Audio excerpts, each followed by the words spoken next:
Hai sobat, gue Anglit Story. Terima kasih kalian sudah telah menanyakan kabar gue. Gue baik-baik saja saat ini dan gue harap kalian juga baik-baik saja. Oke. Kali ini gue mau cerita yang ada di Korea, yaitu seseorang yang bernama Kim Jong Hyun. Kenapa gue mau analisa tentang Jong Hyun? Karena menurut gue kematian dia ini ya seperti misteri. Bagi gue ya masih menjadi misteri karena ya nanti gue akan jelasin ya. Tapi buat kalian para fansnya yang mungkin menonton video gue di sini, jangan langsung ngejudge dulu. Kalian nonton dulu sampai habis, baru kalau kalian ada pertanyaan, kalian bisa komen di bawah. Mungkin kita bisa berdiskusi.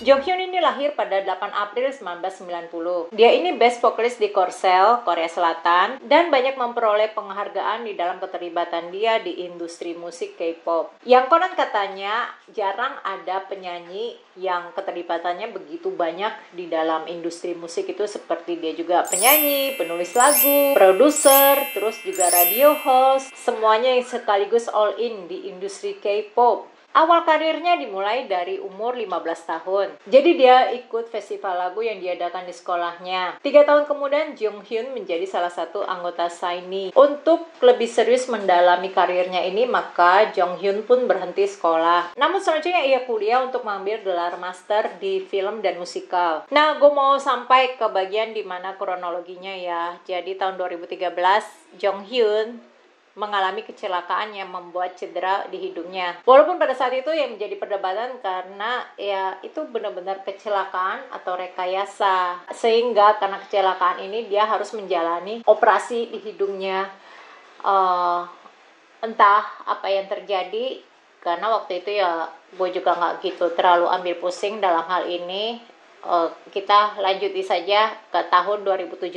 Ini adalah tahunnya. Jadi si Jong Hyun ini menyewa apartemen yang ada di distrik Gangnam, Cheongdam-dong selama 2 hari. Dia check-in jam 12 siang pada waktu itu 18 Desember 2017 tepatnya ya. Dan pukul 4.42 sore, kakaknya yang bernama Kim So-da menelpon emergency. Ia bilang kalau Jong Hyun tampaknya mau.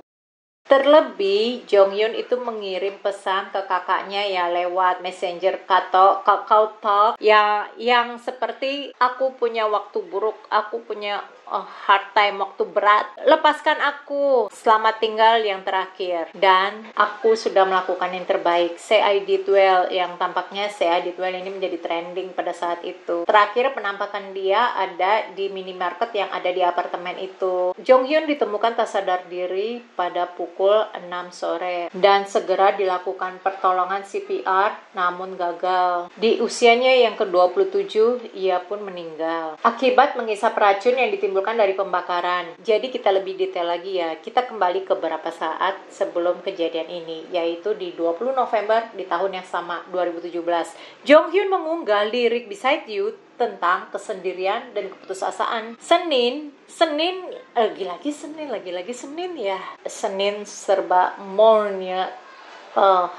Entahlah keterlibatan hari Senin ya, orang mungkin lebih banyak stres dan putus asa di hari Senin. Senin 18 Desember pukul 12.30 Jong Hyun menyewa apartemen yang menurut pemilik apartemen Jong Hyun itu tergolong sering juga menginap di apartemen itu. Itu dia menginap ya, bukan milik dia. 16.30 Jong Hyun mengirim pesan ke kakaknya. 18.00 Jong Hyun ditemukan tak sadarkan diri. Kakaknya menghubungi polisi dan medis. 18.30 Jong Hyun dilarikan ke rumah sakit namun tidak selamat. 23.00 agensi SM menyatakan Jong Hyun telah meninggal. Sebenarnya ada yang agak-agak menggoda gue sedikit ya. Dimana pada saat kejadian, mengapa Jong Hyun memilih dengan cara ini? Yang konon ternyata di sana itu ada mitos yang beredar kalau dengan cara seperti itu ya itu tidak terlalu sakit dan yang mudah. Cuma di sini gue tekankan kalau gue tidak bermaksud untuk mengajari. Gue cuma mau menganalisa loh. Oke, kita lanjut lagi. Karena gue merasa di sini ada kejanggalan ya, dimana karena kalau terkapar CO karbon monoksida ini yang dihasilkan dari pembakaran arang itu akan terasa seperti kayak tercekik, batuk-batuk, dan rasanya itu sangat tidak nyaman. Bahkan di state lebih lanjut itu akan terasa pusing dan muntah. Cuma nanti akan gue lebih lanjut jelaskan kejanggalannya ya. Saat itu para medis pada saat datang ke lokasi memaparkan ruangan itu penuh asap. Jadi asapnya itu harus disedot dulu supaya mereka dapat masuk ke ruangan itu, dan mereka pun menemukan Jong Hyun berbaring di sebelah ranjang.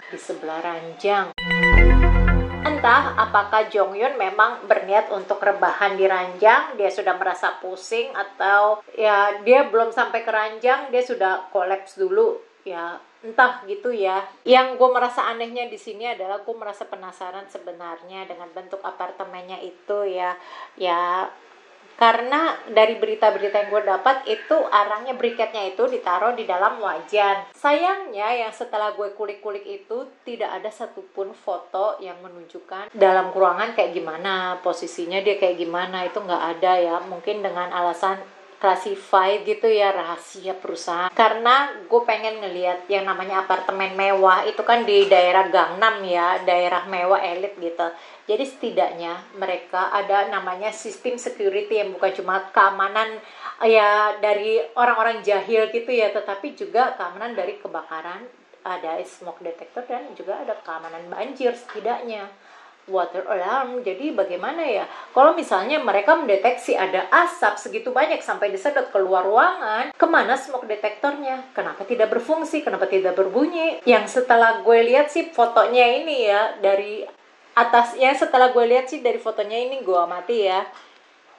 Nah, kalau yang ini BTS nih, ini sprinkle, ini aja udah ada sprinkle. Dia yang spray air ya. Harusnya dia ada posisinya di depan pintu.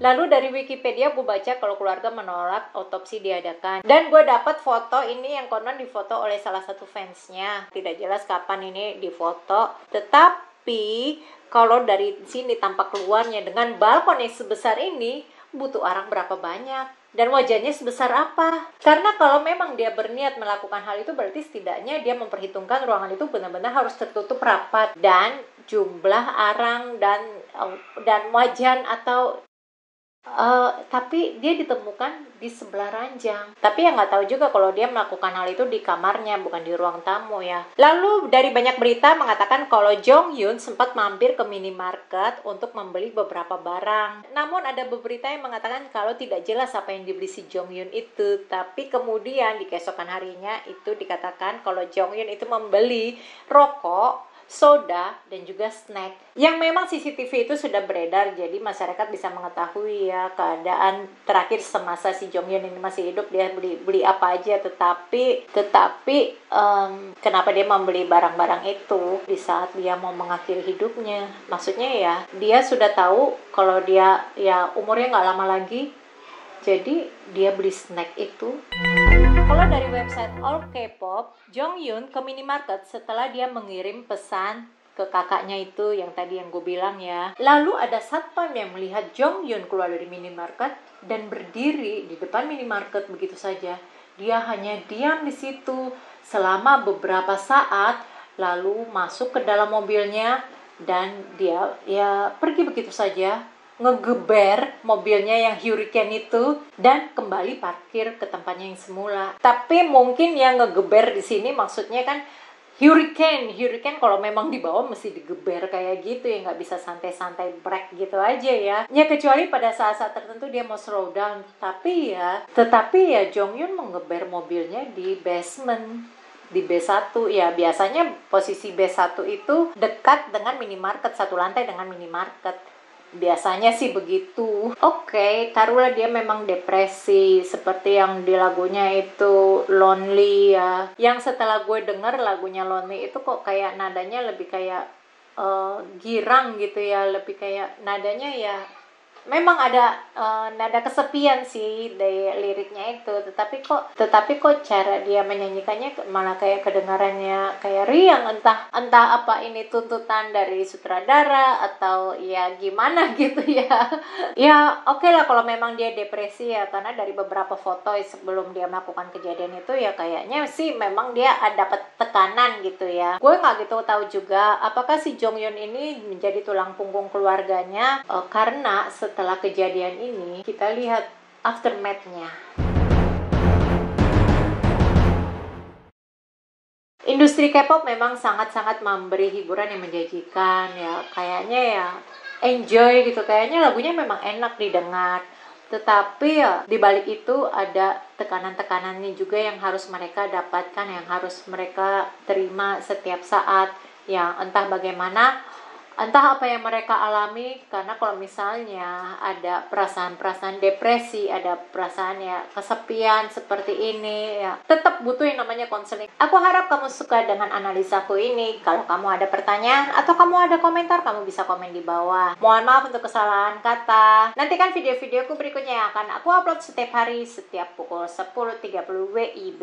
Jangan lupa like dan subscribe. Stay safe and stay healthy.